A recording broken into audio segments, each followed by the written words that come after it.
Toon Bells. ಇಷ್ಟು ದೊಡ್ಡ cutout ಇಲ್ಲಿ ಕುಳಿತಿರುವಾಗ ಭಯ ಭಕ್ತಿ ಇಲ್ಲದೆ ನನ್ನ ಮುಂದೆಯೇ ಕುಪ್ಪಳಿಸುತ್ತಿದೆಯಾ? ಇದರ ಕಥೆ ಮುಗಿಸ್ತೀನಿ. ಒಂದು ಕಡೆ ತುಂಬ ಕೊಬ್ಬಿದ ಕೋತಿಯೊಂದು ತಾನೇ ಮಹಾರಾಜ ಅನ್ನುವಂತೆ ಕಾಲು ಮೇಲೆ ಕಾಲು ಹಾಕಿಕೊಂಡು ಅತ್ತಿತ್ತ ನೋಡುತ್ತಾ ಎಲ್ಲರ ಬೆಂದು ತೆಗೀತೀನಿ. La la la la. La la la la la. ಅಷ್ಟರಲ್ಲಿ ಒಂದು ಅಳಿಲು ಲಲಲಾ ಲಲಲಾ ಎಂದು ಹಾಡುತ್ತಾ ಜಿಗಿಯುತ್ತಾ ಓಡುತ್ತಿತ್ತು. ಇಷ್ಟು ದೊಡ್ಡ ಕಟ್ಔಟ್ ಇಲ್ಲಿ ಕುಳಿತಿರುವಾಗ ಭಯ ಭಕ್ತಿ ಇಲ್ಲದೆ ನನ್ನ ಮುಂದೆಯೇ ಕುಪ್ಪಳಿಸುತ್ತಿದೆಯಾ? ಇದರ ಕಥೆ ಮುಗಿಸ್ತೀನಿ. ಕೋತಿ ಅಳಿಲಿನ ಕಡೆ ನೋಡುತ್ತಾ ಆಹಾಹ, 3 ಕಾಳಿನ ಶೇಂಗಾ ಕಾಯಿಗೊಂಚಲು, ನಾಳೆಯ ಗೋಡಂಬಿಯೇ ಈ ಶೇಂಗಾ ಬೀಜಗಳು. ಪಲ್ಲಿ ಅಂದರೂ ಶೇಂಗಾ ಅಂದರೂ ಇದರ ರುಚಿಯೇ ಬೇರೆ. ತಿನ್ನಲು ಶುರು ಮಾಡಿದ್ರೆ ನಿಲ್ಸೋದು ಕಷ್ಟ. ಅಳಿಲು ಆ ಶೇಂಗಾ ಗೊಂಚಲನ್ನು ತನ್ನ ಅಡಗುದಾಣದಲ್ಲಿ ಬಚ್ಚಿಟ್ಟು ಮರಳಿ ಬರುತ್ತಿರುವಾಗ ಏ ಇಲ್ಲಿ ಬಾ. ಅಳಿಲು ಜಿಗಿಯುತ್ತಾ ಕೋತಿಯ ಹತ್ತಿರ ಹೋಯಿತು. ಬೆಂದು ತೆಗೀತೀನಿ ಮಗನೇ. ನಾನ್ ಯಾರು ಅಂತ ಗೊತ್ತಿದ್ಯಾ ನಿನ್ಗೆ? ನನಗ್ ಗೊತ್ತಿಲ್ವೇ ಗೆಳೆಯ? ನೋಡ್ಕೊಂಡ್ ಬಾ ಅಂದ್ರೆ ಸುಟ್ಟು ಬಂದ ವಂಶದವರು ಅಲ್ವಾ ನೀವು? ಏನು ಏನಂದೆ? ಅದೇ ಗೆಳೆಯ, ಹನುಮಂತನವರು ಲಂಕೆಯನ್ನು ನೋಡೋಡಿ ಬನ್ನಿ ಅಂದ್ರೆ ಸುಟ್ಟು ಬಂದ್ರಲ್ಲ, ಅವರ ವಂಶದವರೇ ಅಲ್ವಾ ನೀವು? ಕೋತಿ ಅಹಂಕಾರದಿಂದ ಬೀಗುತ್ತಾ ಹೇಳಿತು. ಸರಿಯಾಗಿ ಹೇಳಿದೆ. ಅದೆಲ್ಲ ಇರ್ಲಿ, ಕೆಲಸವಿಲ್ಲದೆ ಯಾಕೆ ಹೀಗೆ ಅಲೆದಾಡ್ತಿದ್ದೀಯಾ? ನಾನು ಸುಮ್ಮನೆ ಅಲೆದಾಡ್ತಿಲ್ಲ. ನನ್ನ ಬಾಯಲ್ಲಿ ಹಾಡಿದೆ, ನನ್ನ ಓಟದಲ್ಲಿ ಕೆಲಸವಿದೆ. ನಾನು ಬೇಕಾದಷ್ಟು ಆಹಾರ ಸಂಗ್ರಹಿಸುತ್ತಿದ್ದೇನೆ ಗೆಳೆಯ. ಹೂ, ಬೇಕಾದಷ್ಟು? ನೀನಿರುವುದೇ ಇಷ್ಟು ಪುಟ್ಟ ಅಲಿಲೆ, ನಿನಗೇಕೆ ಅಷ್ಟೊಂದು ಆಹಾರ? ನನಗೊಬ್ಬಳಿಗಾಗಿ ಅಲ್ಲ, ನಾವೆಲ್ಲರೂ ಸೇರಿ ತಿನ್ನಬಹುದು. ಯಾರ 4 ಜನ? ನಮ್ಮ ಗೆಳೆಯರೇ ಗೆಳೆಯ. ಪಾಪ ಆ ಇರುವೆಗಳಿವೆ, ಅವು ಈ ಶೇಂಗಾಕ್ಕೆ ರಂಧ್ರ ಮಾಡಿ ಒಳಗಿರುವ ಕಾಳನ್ನು ತಿನ್ನುತ್ತವೆ. ನಾನು ಈ ಎಲೆಗಳನ್ನು ಸಂಗ್ರಹಿಸಿದರೆ ಮೊಲದ ಗೆಳೆಯರು ಬಂದು ತಿನ್ನುತ್ತಾರೆ. ಹೀಗೆ ಎಲ್ಲರ ಹೊಟ್ಟೆ ತುಂಬುತ್ತದೆ. ಅವರೆಲ್ಲ ಯಾರು? ಇಲ್ಲಿ ಯಾರೇ ಆದ್ರೂ ನನಗಾಗಿಯೇ ಕೆಲಸ ಮಾಡಬೇಕು, ನನಗೇ ಸೇವೆ ಮಾಡಬೇಕು, ನನ್ನ ಮುಂದೆ ಬಗ್ಗಿ ನಮಸ್ಕಾರ ಮಾಡಬೇಕು. ತಪ್ಪು, ದೊಡ್ಡ ತಪ್ಪು. ನನ್ನನ್ನೇ ತಪ್ಪು ಅಂತೀಯಾ? ನಿನ್ನ ಬೆಂಡು ತೆಗಿತೀನಿ, ನಿನ್ನನ್ನ ಈಗ್ಲೇ ಹಿಸ್ಕಿ ಹಾಕ್ತೀನಿ. ಇದನ್ನೇ ಅಹಂಕಾರ ಅಂತಾರೆ. ಕೆಲವರು ಸೊಕ್ಕು ಅಂತಾನೂ ಕರೀತಾರೆ. ಏಯ್, ಈಗ ನನಗ್ ಪಾಠ ಮಾಡೋಕ್ ಬಂದಿದ್ಯಾ? ನಿನ್ ಯೋಗ್ಯತೆ ಎಷ್ಟಿರ್ಬೋದು? ಗೆಳೆಯ, ನಿಜ, ನಿಮ್ಮ ಶಕ್ತಿಯ ಮುಂದೆ ನಾನು ಶೂನ್ಯ. ಆದರೂ ನನ್ನ ಪೂರ್ವಜರ ಬಗ್ಗೆ ನೀವು ಕೇಳಿರಬಹುದು. ಲಂಕೆಗೆ ಹೋಗಲು ಸಮುದ್ರದಲ್ಲಿ ರಾಮಸೇತು ಕಟ್ಟುವಾಗ ರಾಮಚಂದ್ರರು ಮೆಚ್ಚಿ ನನ್ನನ್ನು ಎತ್ತಿಕೊಂಡು ಬೆನ್ನು ಸವರಿದ್ದರು. ಈ ಗೆರೆಗಳು ಪ್ರಭು ಶ್ರೀರಾಮರೇ ಬರೆದ ಗುರುತುಗಳು. ಪೂರ್ವಜರ ಹೆಸರು ಹೇಳಿ ಈಗ ಗತ್ತು ತೋರಿಸುತ್ತಿದೀಯಾ? ಗತ್ತು ತೋರಿಸುವುದಲ್ಲ ಗೆಳೆಯ, ಸೇವೆಯಲ್ಲಿ ನಂಬಿಕೆ ಇಡುವುದು, 4 ಜನರಿಗೆ ಸಹಾಯ ಮಾಡುವುದು. ಏಹೆ, ನಿನ್ನ ಈ ವಿನಾಕಾರಣ ಮಾತುಗಳನ್ನು ನಿಲ್ಲಿಸು. ಇಲ್ಲಿ ನನ್ನ ಮಾತೇ ನಡೆಯಬೇಕು. ನಾನು ಹೇಳಿದ್ದನ್ನೇ ಕೇಳಬೇಕು. ನನ್ನ ಎದುರು ಯಾರೂ ನಿಲ್ಲುವಂತಿಲ್ಲ. ಸಿಂಹವೇ ಆದರೂ ಅದರ ಬಾಲ ತಿರುಚುವ ಶಕ್ತಿ ನನಗಿದೆ. ಇನ್ನು ನನ್ನ ಮಾತುಗಳು ನಿಮ್ಮ ಕಿವಿಗೆ ಬೀಳುವುದಿಲ್ಲ. ಏನಂದೆ? ಎಲ್ಲರ ಬೆಂದು ತೆಗಿತೀನಿ ಅನ್ನೋ ನಿಮ್ಗೆ ನಾನು ಏನ್ ಹೇಳಿ ಗೆಳೆಯ? ಗೆಳೆಯನಲ್ಲ, ನಾನೇ ಪ್ರಭು, ನಾನೇ ರಾಜ್. ಆಗಲಿ ಪ್ರಭುಗಳೇ, ಹಾಗಾದರೆ ನಾನು ಹೊರಡಲೆ? ಹೋಗು. ರಾತ್ರಿ ಕಳೆಯಿತು, ಬೆಳಗಾಯಿತು. ಕೋತಿ ಇನ್ನೂ ಅದೇ ಗಮ್ಮತ್ತಿನಲ್ಲಿ ಕುಳಿತಿತ್ತು. ಆಗ ಎಲ್ಲಿಂದಲೋ ಬಂದ ಒಂದು ಕಲ್ಲು ನೇರವಾಗಿ ಕೋತಿಯ ತಲೆಗೆ ತಗಲಿತು. ನೋವಿನಿಂದ ಕಿರುಚುತ್ತಾ ಕೋತಿ ಕೆಳಗೆ ಬಿದ್ದಿತು.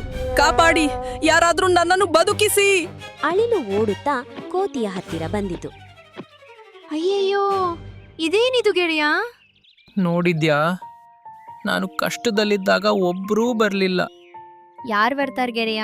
ಬೆಂದು ತೆಗಿತೀನಿ ಅಂತ ಹೆದರಿಸಿದ್ರೆ ಎಲ್ಲರೂ ಓಡಿ ಹೋಗ್ತಾರೆ ಹೊರತು ಸೇವೆ ಮಾಡಕ್ಕೆ ಯಾರು ಬರ್ತಾರೆ? ಕೋತಿ ಅಳಿಲನ್ನು ನೋಡಿತು. ಅಳಿಲು ಹೇಳಿದ್ದ ಸೇವೆಯ ಮಾತುಗಳು ಕೋತಿಗೆ ನೆನಪಾದವು. ಪರವಾಗಿಲ್ಲ, ನಾನಿದ್ದೇನಲ್ಲ, ನೀನೇನು ಹೆದರ್ಬೇಡ. ಅಳಿಲು ತಲೆಬಾಗಿದ್ದ ಕೋತಿಯ ಕಾಲಿಗೆ ಉಪಚಾರ ಮಾಡಲು ಶುರು ಮಾಡಿತು. ಅವರ ನಡುವೆ ನಡೆದ ಸಂಭಾಷಣೆ ಕೋತಿಗೆ ನೆನಪಾಗತೊಡಗಿತು. ಅಳಿಲು ಗಾಯಕ್ಕೆ ಪಟ್ಟಿ ಕಟ್ಟಿತು.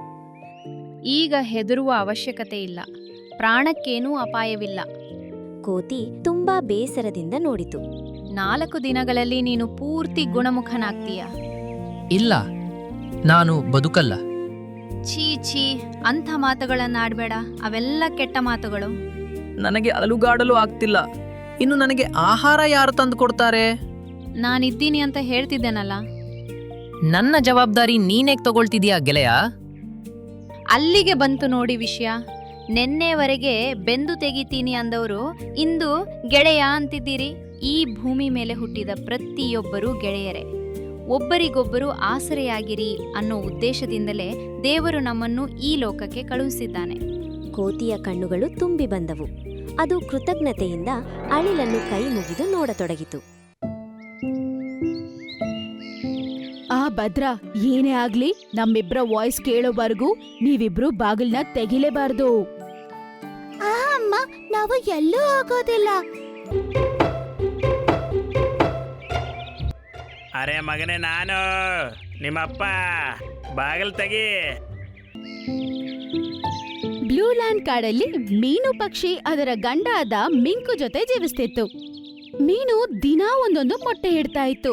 ಈ ರೀತಿ ಅದು 7 ದಿನದಲ್ಲಿ 7 ಮೊಟ್ಟೆಗಳನ್ನು ಇಡುತ್ತೆ. ಆ ದೇವರಿಗೆ ಧನ್ಯವಾದ. ನಾನೀಗ ನನ್ನ 7 ಮೊಟ್ಟೆಗಳನ್ನು ಹಿಟ್ಟಾಯ್ತು ರೀ. ನೋಡಿ, ನಾವೀಗ 7 ಮಕ್ಕಳಿಗೆ ಅಪ್ಪ ಅಮ್ಮ. ಹಾ ಮಿಂಕಿ, ನನಗೆ ಯೋಚನೆ ಮಾಡ್ತಾ ಇದ್ರೇನೆ ಖುಷಿ ಆಗ್ತಿದೆ. ಇನ್ನೊಂದ್ ಕಡೆ ಕಾಲು ನರಿ ಒಂದು ರೈತನ ತೋಟದಲ್ಲಿ ನಡ್ಕೊಂಡು ಹೋಗ್ತಿರತ್ತೆ. ವಾ, ಇವತ್ತು ಪ್ರಮಾಣವಾಗಿ ಮಜಾನೇ ಬರುತ್ತೆ. ಇಷ್ಟು ದೊಡ್ಡ ದೊಡ್ಡ ಪಪ್ಪಾಯ ಇದೆ ಈ ಪ್ರದೇಶದಲ್ಲಿ. ಅದು ಒಂದು ಪಪಾಯ ಕಿತ್ಕೊಳ್ಳುತ್ತೆ. ಆಮೇಲೆ ಅದನ್ನ ತಿನ್ನಕ್ ಶುರು ಮಾಡುತ್ತೆ. ಆಹಾಹಾಹಾ, ವಾ, ಏನು ಸ್ವಾದ ಇದೆ. ಆಗ ಹಿಂದ್ಗಡೆಯಿಂದ ಒಂದು ರೈತ ಕೈಯಲ್ಲಿ ಕಟ್ಗೆ ಎತ್ಕೊಂಡು ಬರ್ತಾನೆ. ನಿಂತ್ಕೋ, ನಾನಿನ್ನ ಸುಮ್ನೆ ಬಿಡೋದಿಲ್ಲ. ಅಲ್ಲ ನಿಂತ್ಕೋ. ಅರೆ, ಇವನ್ ಮತ್ತೆ ಬಂದ. ಇವನಿಗೆ ಹೆಂಗ್ ಗೊತ್ತಾಗುತ್ತೆ ನಾನು ಇಲ್ಲಿದ್ದೀನಿ ಅಂತ? ಕಾಲು ಅಲ್ಲಿಂದ ಓಡಕ್ಕೆ ಶುರು ಮಾಡತ್ತೆ. ರೈತ ಕೂಡ ಹಿಂದ್ಗಡೆನೆ ಅದನ್ನು ಓಡಿಸ್ಕೊಂಡು ಹೋಗ್ತಾನೆ. ಆಮೇಲೆ ಅವನು ಟಯರ್ಡ್ ಆಗಿ ನಿಂತ್ಕೊಂಡ್ಬಿಡ್ತಾನೆ. ಯಾವಾಗ ನೀನ್ ನನ್ ಕೈಗೆ ಸಿಗ್ತೀಯೋ ಆವಾಗ ನೀನು ಜೀವಂತವಾಗಿರೋಲ್ಲ. ನಾನು ಯಾವತ್ತೂ ಕೈಗೆ ಸಿಕ್ಕಾಕೊಳ್ಳಲ್ಲ. ಮತ್ತೆ ನಿನ್ನ ಆಸೆ ಯಾವತ್ತೂ ಪೂರ್ತಿ ಆಗೋದಿಲ್ಲ. ಆಮೇಲೆ ಆ ಪಪಾಯವನ್ನು ಇನ್ನೊಂದ್ ಕಡೆಗೆ ಎತ್ಕೊಂಡೋಗಿಟ್ಟು ಆರಾಮಾಗಿ ತಿಂತಾನೆ. ತಿಂದ ನಂತರ ಸುಖವಾಗಿ ಅವನು ನಡ್ಕೊಂಡು ಹೋಗ್ತಾನೆ. ಮತ್ ಇನ್ನೊಂದು ಕಡೆಗೆ 2 ಮೊಟ್ಟೆಗಳಿಂದ ಚಿಂಕಿಯ ಮಕ್ಕಳು ಆಚೆ ಬರ್ತಾರೆ. ನೋಡಿದ್ರೆ ರೀ, ನಮ್ಮ ಮಕ್ಕಳು. ಓ, ಇವೆರಡು ಎಷ್ಟು ಮುದ್ದಾಗಿದೆ. ಅವರಿಬ್ರು ನೋಡಿ ತುಂಬಾನೇ ಸಂತೋಷ ಪಡ್ತಾರೆ. ಮಕ್ಕಳಿಗೆ ಸೋನು ಮತ್ತೆ ಟೀನು ಅಂತ ಹೆಸರಿಡ್ತಾರೆ. ಸ್ವಲ್ಪ ದಿನದ ನಂತರ ಮಕ್ಕಳು ಚೆನ್ನಾಗಿ ಮಾತಾಡಕ್ಕೆ ಮತ್ತೆ ಚೆನ್ನಾಗಿ ಹಾರಕ್ಕೆ ಕೂಡ ಕಲ್ತ್ಕೋತಾರೆ. ಮಕ್ಕಳೇ, ನಾವಿಬ್ರು ಆಹಾರ ತರೋದಕ್ಕೋಸ್ಕರ ಹೋಗ್ತಿದೀವಿ. ನೀವಿಬ್ಬರು ಮೊಟ್ಟೆಗಳನ್ನ ಭದ್ರವಾಗಿ ನೋಡ್ಕೊಳ್ಳಿ. ಖಂಡಿತ ಅಮ್ಮ. ಆ ಭದ್ರ, ಏನೇ ಆಗ್ಲಿ ನಮ್ಮಿಬ್ರ ವಾಯ್ಸ್ ಕೇಳೋವರೆಗೂ ನೀವಿಬ್ರು ಬಾಗಿಲ್ನ ತೆಗಿಲೇಬಾರ್ದು. ಅಮ್ಮ, ನಾವು ಎಲ್ಲೂ ಹೋಗೋದಿಲ್ಲ. ಅದನ್ ಕೇಳಿಸ್ಕೊಂಡು ಮೀನು ಮತ್ತೆ ಮಿಂಕು ಇಬ್ರು ಮನೆಯಿಂದ ಹೊರಡ್ತಾರೆ. ಮಕ್ಕಳೇ, ಮನೆ ಒಳಗಡೆಯಿಂದ ಲಾಕ್ ಮಾಡ್ಕೊಳ್ಳಿ. ಸೋನು ಒಳಗಡೆಯಿಂದ ಲಾಕ್ ಮಾಡ್ಕೊಳ್ಳುತ್ತೆ. ಮೀನು ಮತ್ತೆ ಮಿಂಕು ಇಬ್ರು ಅಲ್ಲಿಂದ ಹೊರಡ್ಬಿಡ್ತಾರೆ. ಅದೇ ಸಮಯದಲ್ಲಿ ಕಾಲು ಕೂಡ ಆ ಕಡೆ ನಡ್ಕೊಂಡ್ ಬರ್ತಾ ಇರ್ತಾನೆ. ಆಗ ಅವನು ಪಕ್ಷಿಗಳು ಹಾರೋದ್ ನೋಡ್ತಾನೆ. ಅರೆ, ಇವೆರಡಂತೂ ಹೊರಟೋಯ್ತು. ಮತ್ತೆ ಇವರ ಮನೆಯಲ್ಲಿ ಯಾರು ಇರೋದಿಲ್ಲ.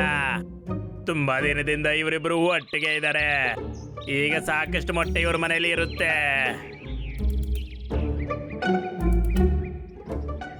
ತೋಳ ಅದರ ಮನೆಯ ಬಳಿ ಬರುತ್ತೆ. ಅಣ್ಣ, ಬಾ ಅಣ್ಣ, ನಾವು ಅಪ್ಪ ಅಮ್ಮ ಬರೋಷ್ಟೊತ್ತಿಗೆ ಆಚೆ ಎಲ್ಲಾದ್ರೂ ಹೋಗ್ಬರೋಣ. ಅವ್ರಿಗೆ ಹೆಂಗೋ ಗೊತ್ತಾಗೋದಿಲ್ಲ. ಬೇಡ ಬೇಡ, ಅಮ್ಮ ಅಪ್ಪ ಆಚೆ ಹೋಗ್ಬಾರ್ದು ಅಂತ ಹೇಳಿದ್ದಾರೆ.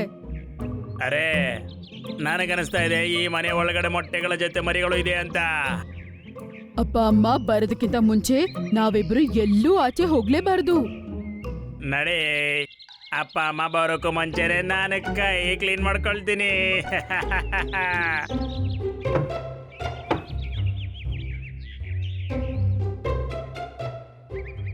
ಅರೆ, ಯಾರೋ ಬಂದಿದ್ದಾರೆ ಅನ್ಸುತ್ತೆ. ಅರೆ ಮಗನೇ, ನಾನು ನಿಮ್ಮಪ್ಪ. ಬಾಗಿಲು ತೆಗಿ. ಏನೋ ಅಪ್ಪನ, ಆದ್ರೆ ನಮ್ಮ ಅಪ್ಪನ ವಾಯ್ಸ್ ಈ ತರ ಇಲ್ಲ ಅಲ್ವಾ? ಆ ಮಗನೇ, ನಾವು ತುಂಬಾನೇ ಸುಸ್ತಾಗಿದ್ವಿ ಅಲ್ಲ, ಹಾಗಾಗಿ ಈ ರೀತಿ ಧ್ವನಿ ಬರ್ತಾ ಇದೆ. ಸರಿ ಅಪ್ಪ, ಅಮ್ಮ ಹತ್ರ ಮಾತಾಡ್ಸಿ ಸ್ವಲ್ಪ. ಅಮ್ಮನ ಮಗನೇ, ನಿಮ್ಮ ಅಮ್ಮ ಅಂತೂ ಮೌನ ವೃತ್ತ ಮಾಡ್ತಾ ಇದ್ದಾಳೆ. ಬಾಗಿಲನ್ನ ತೆಗಿ ಸ್ವಲ್ಪ. ಏನು ಎಲ್ಲ ಪ್ರಶ್ನೆಗೆ ಉತ್ತರ ಇಲ್ಲೇ ತಗೊಳ್ತೀಯಾ? ಇಲ್ಲ, ನೀನು ನಮ್ಮ ಅಪ್ಪ ಅಮ್ಮ ಅಂತ ನಮಗೆ ನಂಬಿಕೆ ಇಲ್ಲ. ಹೋಗು, ನಾನು ಬಾಗಿಲು ತೆಗಿಯೋದಿಲ್ಲ. ಅದನ್ ಕೇಳಿಸ್ಕೊಳ್ಳೋದಕ್ಕೆ ತಲೆ ಕೆಟ್ಟೋಗುತ್ತೆ. ಆ? ಈ ಮರಿಗಳು ತುಂಬಾ ಹುಷಾರಾಗಿದೆ. ಆಮೇಲೆ ಅದು ಅಲ್ಲಿಂದ ಹೋಗ್ಬಿಡತ್ತೆ. ಮತ್ತೆ ಯೋಚನೆ ಮಾಡಕ್ ಶುರು ಮಾಡತ್ತೆ. ಹಾ, ಐಡಿಯಾ. ಆಮೇಲೆ ವಾಪಸ್ ಅವನು ಆ ತೋಟಕ್ಕೆ ಹೋಗ್ತಾನೆ. ಮತ್ತೆ ಅವನು ಇನ್ನೊಂದು ಪಪ್ಪಾಯ ಕಿತ್ಕೋತಾನೆ. ಅರೆ, ನೀನ್ ಮತ್ತೆ ಬಂದ್ಬಿಟ್ಟಿಯಾ? ಅಲ್ಲೇ ನಿಂತ್ಕೋ. ಅರೆ, ಈ ರೈತ ಪ್ರತಿ ಬಾರಿ ಅಲ್ಲಿಂದ ಬರ್ತಾನೆ. ತೋಳ ಪಪ್ಪಾಯ ಎತ್ಕೊಂಡು ಅಲ್ಲಿಂದ ಓಡ್ತಾನೆ. ಆಮೇಲೆ ಮತ್ತೆ ರೈತ ಅದನ್ನ ಓಡಿಸ್ಕೊಂಡು ಹಿಂದ್ಗಡೆನೆ ಓಡ್ತಾನೆ. ಹಾ, ಯಾವುದೇನು ನಿನ್ ಕೈಗೆ ಸಿಕ್ತಿಯಲ್ಲ? ಗೊತ್ತಿದೆ.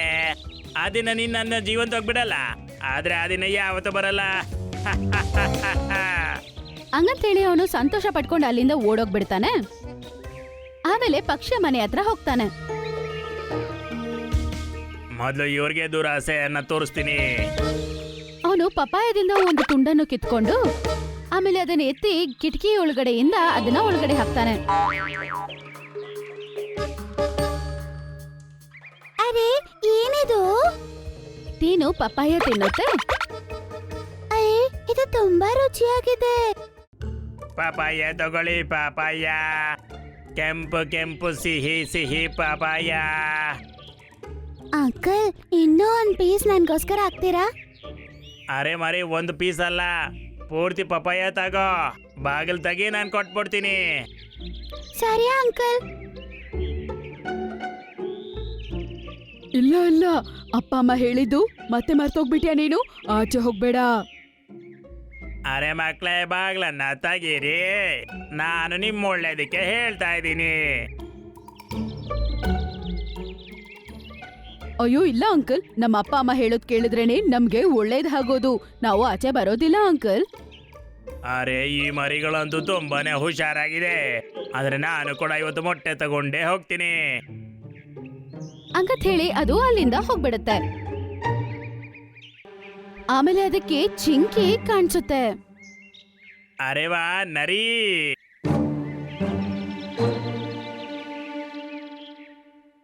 ಏನಾಯ್ತು ರೀ? ಇವತ್ತಂತೂ ನೀವು ನನ್ನನ್ನ ತುಂಬಾ ಪ್ರೀತಿಯಿಂದ ನೋಡ್ತಿದ್ದೀರಾ. ಆಹಾ ನರಿ, ಇವತ್ತು ನಿನ್ ಮೇಲೆ ತುಂಬಾ ಪ್ರೀತಿ ಬರ್ತಾ ಇದೆ. ಬನ್ರಿ, ಎಲ್ಲಾದ್ರೂ ಹೋಗ್ಬರೋಣ. ಆಹಾ, ಹೋಗೋಣ. ಮೊದಲು ನಂದು ಒಂದು ಕೆಲಸ ಮಾಡು. ಹಂಗಂತೇಳಿ ತೋಳ ನರಿಯ ಕಿವಿಯಲ್ಲಿ ಏನೋ ಹೇಳತ್ತೆ. ಖಂಡಿತ ನಿಮ್ಗೋಸ್ಕರ ಮಾಡ್ತೀನಿ. ತೋಳ ನರಿನ ಕರ್ಕೊಂಡು ಪಕ್ಷಿಗಳ ಮನೆಗೆ ಹೋಗುತ್ತೆ. ಸಹಾಯ ಮಾಡಿ, ಯಾರಾದ್ರೂ ಸಹಾಯ ಮಾಡಿ, ಅಯ್ಯೋ ಕಾಪಾಡಿ. ನನಗಂತೂ ಅನಿಸ್ತಾ ಇಲ್ಲ ನಮಗ್ ಸಹಾಯ ಮಾಡೋರು ಯಾರೋ ಇದಾರೆ ಅಂತ. ದಯವಿಟ್ಟು ಬೇಗ ಯಾರತ್ರ ಆದ್ರೂ ಸಹಾಯ ಕೇಳಿ. ಇನ್ನು ಸ್ವಲ್ಪ ತಲ್ಲಿ ನಾನು ಒಂದು ಮೊಟ್ಟೆಗೆ ತಾಯಿ ಆಗ್ಲಿದ್ದೀನಿ. ನೋಡ್ತಿದ್ರೆ ಯಾವ್ದೋ ಪಕ್ಷಿ ತಾಯಿ ಆಗ್ತಿದೆ ಅಂತ ಅನ್ಸುತ್ತೆ. ಅಣ್ಣ, ನಾವಿವ್ರಿಗೆ ಸಹಾಯ ಮಾಡ್ಬೇಕಣ್ಣ. ಹಾ, ಅಪ್ಪ ಅಮ್ಮ ನಮಗೆ ಅದೇ ಹೇಳ್ಕೊಟ್ಟಿದ್ದಾರೆ, ಯಾವಾಗ್ಲೂ ಒಬ್ಬರಿಗೆ ಸಹಾಯ ಮಾಡ್ಬೇಕು ಅಂತ. ದಯವಿಟ್ಟು ಸಹಾಯ ಮಾಡಿ, ನಾನು ಆರಾಮಾಗಿ ಒಂದು ಮೊಟ್ಟೆ ಇಡಕ್ಕೆ ಸಹಾಯ ಮಾಡಿ. ಅದನ್ನ ಕೇಳಿಸ್ಕೊಂಡು ಅವರಿಬ್ರು ಬಾಗಿಲನ್ನು ತೆಗಿತಾರೆ. ಬನ್ನಿ ಪಕ್ಷಿ ಚಿಕ್ಕಮ್ಮ, ನಮ್ಮ ಮನೆಯೊಳಗಡೆ ಮೊಟ್ಟೆ ಇಡಿ. ಅವರು ಪಕ್ಷಿ ಅನ್ಕೊಂಡು ಈ ತರ ಹೇಳ್ತಾರೆ, ಆದ್ರೆ ಅಲ್ಲಿರೋದು ತೋಳ ಮತ್ತು ನರಿ. ನೋಡಿ ತುಂಬಾ ಭಯ ಪಡ್ತಾರೆ. ಅಯ್ಯೋ, ಇದು ತೋಳ ನರಿ. ತೋಳ ಬೇಗ ಒಳಗಡೆ ಜಂಪ್ ಮಾಡತ್ತೆ. ಸೋನು ಮತ್ತೆ ಟೀನು ಮಾತ್ರ ಮನೆಯಿಂದ ಆಚೆ ಬಂದ್ಬಿಡ್ತಾರೆ.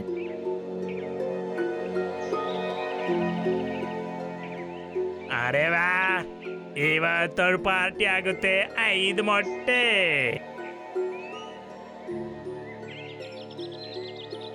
ಇಲ್ಲ, ನಾನು ತುಂಬಾನೇ ಮಾಡ್ತೀನಿ.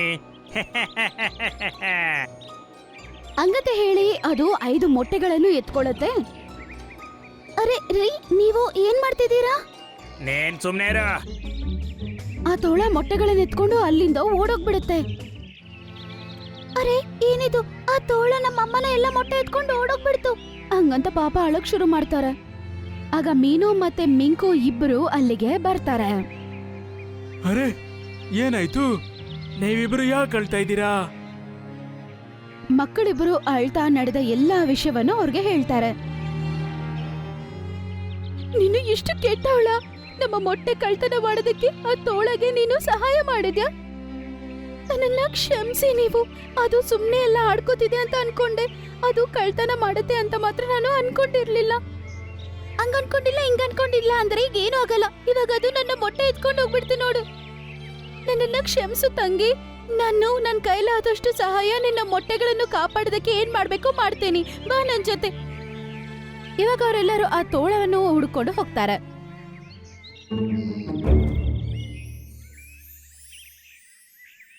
ಅಲ್ಲಿಂದ ಭದ್ರವಾಗಿ ಹೋಗ್ಬೇಕು. ಅಲ್ಲಿ ನೋಡಿ ವಯಸ್ಸಾದ ರೈತ ಇದ್ದಾನೆ. ಅವರೆಲ್ಲರೂ ದೂರದಿಂದ ನೋಡ್ತಾರೆ. ಆ ರೈತ ಒಂದು ಬಲೆಯನ್ನು ಅಲ್ಲಿ ಹಾಕಿರ್ತಾನೆ. ಸರಿ ಬನ್ನಿ ಮುಂದುವರಿಯೋಣ. ಸ್ವಲ್ಪ ಹೊತ್ತು ನಡ್ಕೊಂಡು ಹೋದ ನಂತರ ತೋಳದ ಮನೆ ಹತ್ರನೂ ಹೋಗ್ಬಿಡ್ತಾರೆ. ಅವರೆಲ್ಲರೂ ಬಚ್ಚಿಟ್ಕೋತಾರೆ. ಆಮೇಲೆ ನರಿ ತೋಳದ ಮನೆಗೆ ಹೋಗುತ್ತೆ.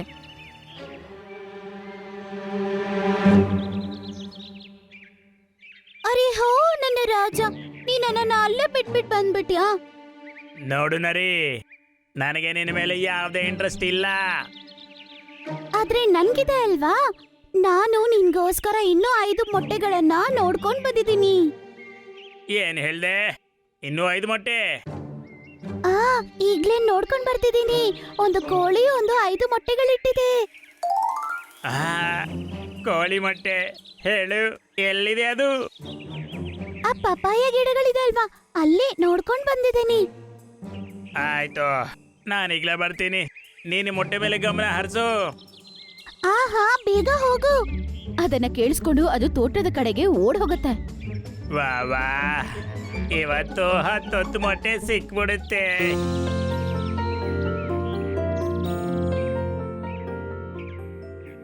ಬಾ ಮೀನು ಪಕ್ಷಿ, ನಿನ್ನ ಮೊಟ್ಟೆಗಳನ್ನು ನಿನ್ನ ಮನೇಲಿ ತಗೊಂಡ್ ಬಂದ್ ಇಟ್ಬಿಡ್ತೀನಿ. ನಿಂಗೆ ತುಂಬಾ ತುಂಬಾ ಧನ್ಯವಾದ.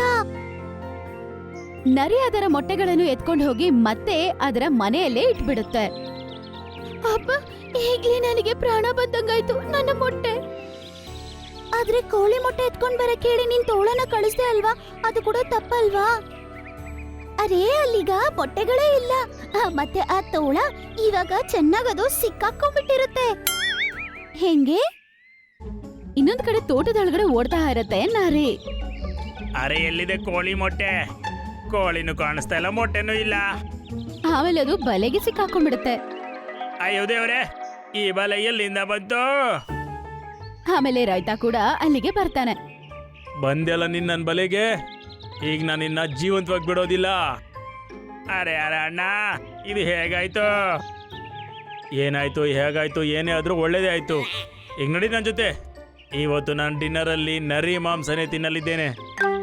ಅರೆ ಇಲ್ಲ. ರೈತ ತೋಳವನ್ನು ಎಳ್ಕೊಂಡು ಹೋಗ್ತಾನೆ. ಆಮೇಲೆ ಕತೆ ಇಲ್ಲೇ ಮುಗಿದೋಯ್ತು.